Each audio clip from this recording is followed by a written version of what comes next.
Moving day. The days were busy for Big Mo, as well as for the woodcutter and some of the boys from the school. They helped to build a new house not far from the mission. Luana's mother kept Dookie and Suki at her house during the hours that Big Mo was working. "I just can't wait," said Dookie to Luana as she rocked little Suki in her arms. "Tomorrow morning we will go to live in our new house by the 3 hills." "I will miss you," said Luana.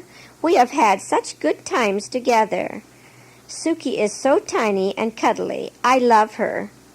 "I love her too," said Dookie, patting the baby gently.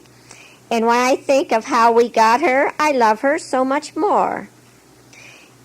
"It is your turn to hold her now, Luana. You are a good play mother." Luana carefully took the tiny baby in her arms, holding the little body close to her own. "Thank you, Dookie, for sharing her with me. I wish I had a baby sister." The 2 girls thought of the school days ahead, and Luana said, "I know you will like the school. We make marks with the magic stick, and the marks talk to us. They tell us many things. But what I like best of all is when the mission lady sings to us. I feel so happy I almost cry." "It must be wonderful," said Dookie softly. Very early the next morning, Big Mo hurried about to have everything ready when the mission boys came with the ox cart. He built the fire in the corner, put fresh water in the kettle for the rice, and then went to milk spindle legs.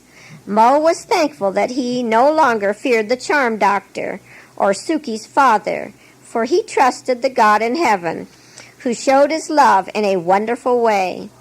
Mo looked at the rosy gleam of dawn beyond the palm trees and said a prayer of thanks to the one who made the sun, the rain, and the whole universe. "I will use these hands to work for you," he said reverently. "I will no longer use them to fight.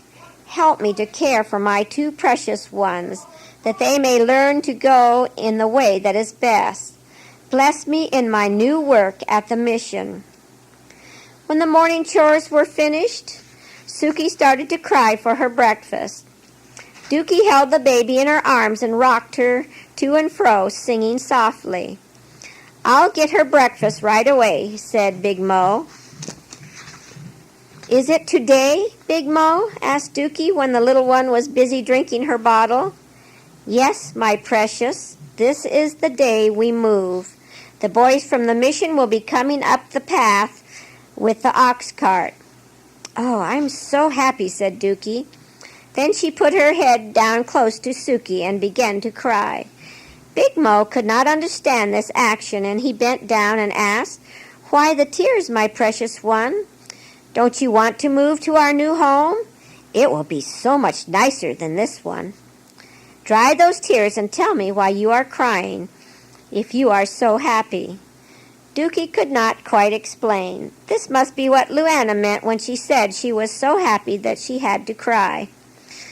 "Will it have a doorstep where we can sit in the evening and watch the moon come up?" asked the little girl. "Yes," said Mo. "Will the step be big enough for 3 of us to sit side by side?"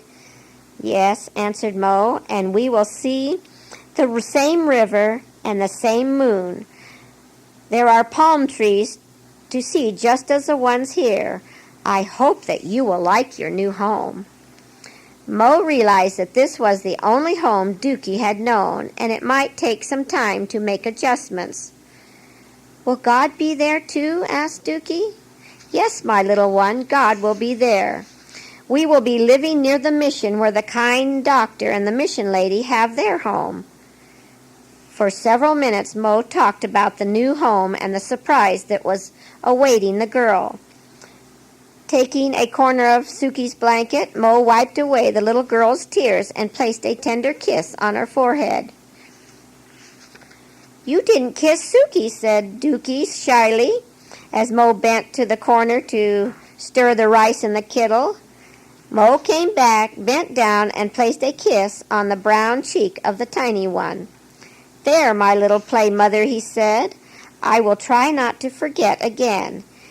You see, she was so busy with her bottle that she didn't seem to care.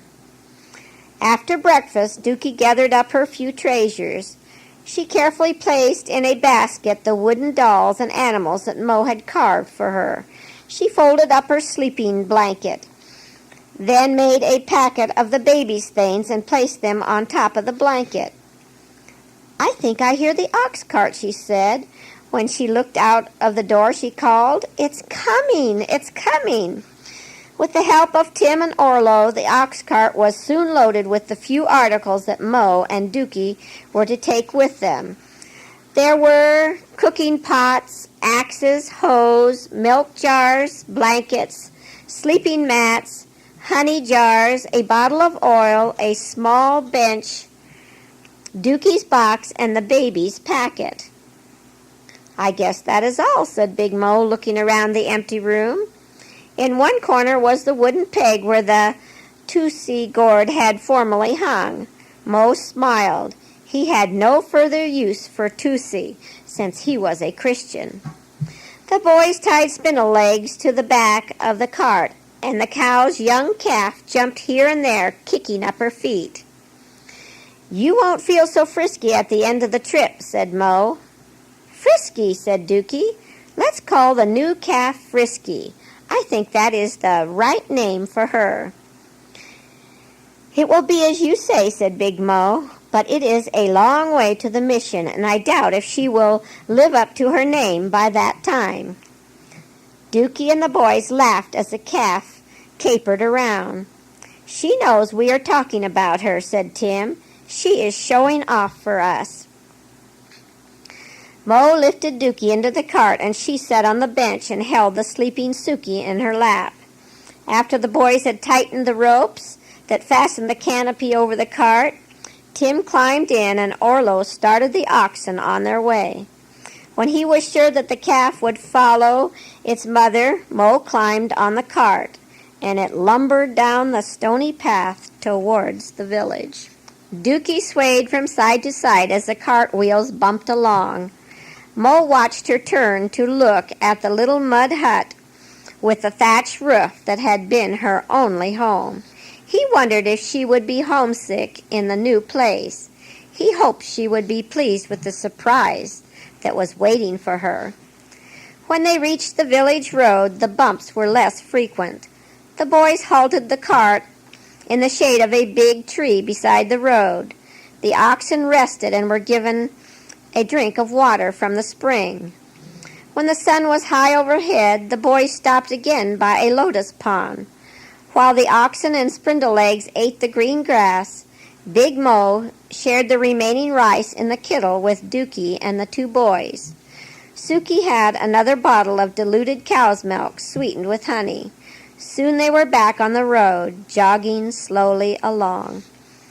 As Dookie listened to the click-clack of the oxen's hoofs on the hard road and the creak-creak of the cartwheels, she became sleepy. Mo arranged the bench and the sleeping mats so that Dookie and Suki could both lie down and rest. When the ox cart stopped, Dookie woke up. We're here, announced Big Mo, jumping down from the cart.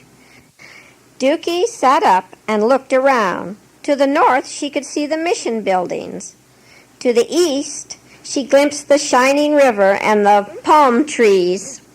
To the south was the jungle that seemed to climb up the sides of the 3 hills. There, nestled among some scattered trees and bushes, she saw the stone house that was to be her new home. Oh, said Dookie, pushing her hair back from her eyes. I didn't think it would be this nice. After Big Mo had helped her down from the cart, the little girl ran to the door, and Mo followed with Suki in his arms. Dookie noticed the wide cement step, the screen door, the red-tiled roof, and the screened windows. She opened the door and went inside, stepping lightly on the bright tile floor. As she looked about, she noticed another door leading into a smaller room.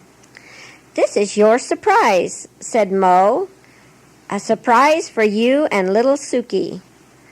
A room for Suki and me? Dookie put her arms around Mo. This is the very best surprise.